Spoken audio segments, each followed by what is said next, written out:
To take up LD 35.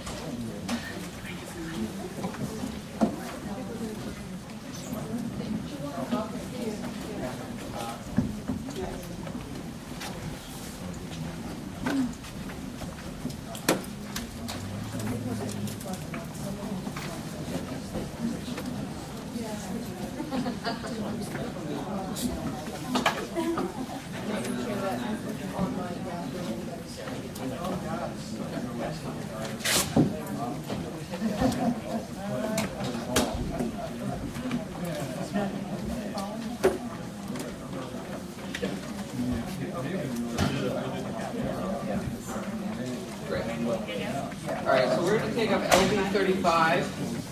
If we could cut down on the chatter so that we can keep going forward. LD 35 is an act to allow qualifying patients to use medical marijuana in a hospital. We previously had taken this up, but it was tabled because there was more work that needed to be done.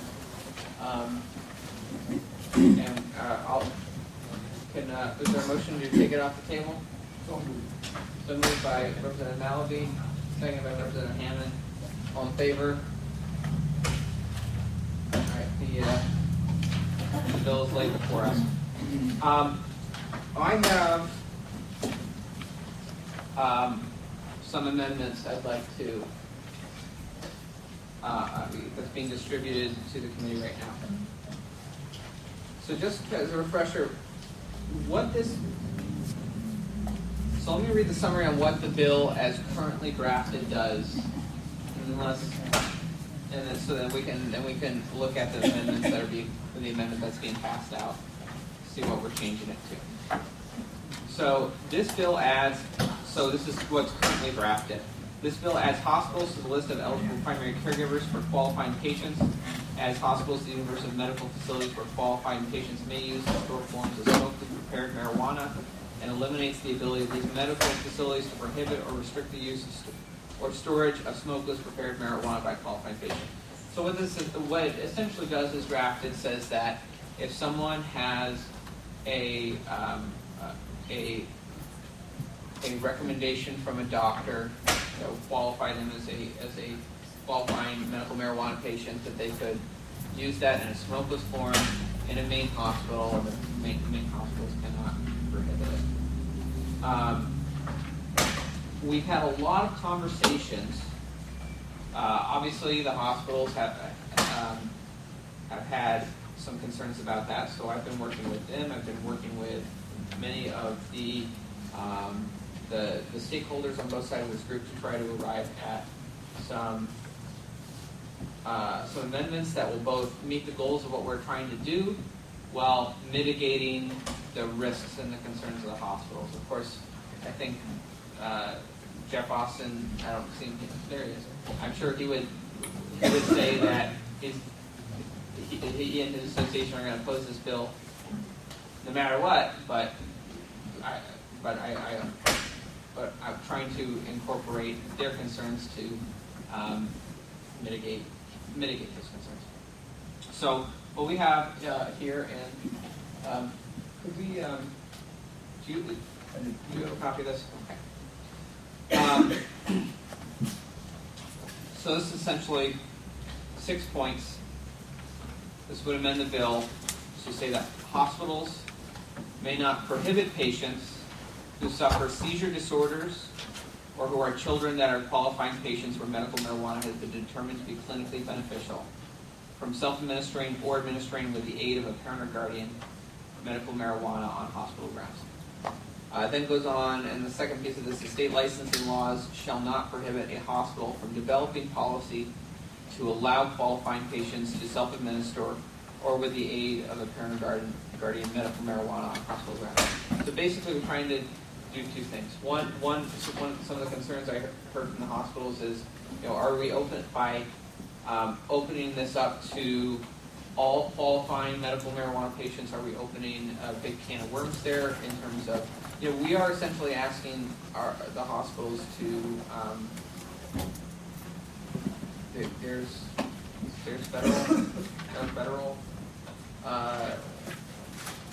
federal laws in place, and we're essentially asking them to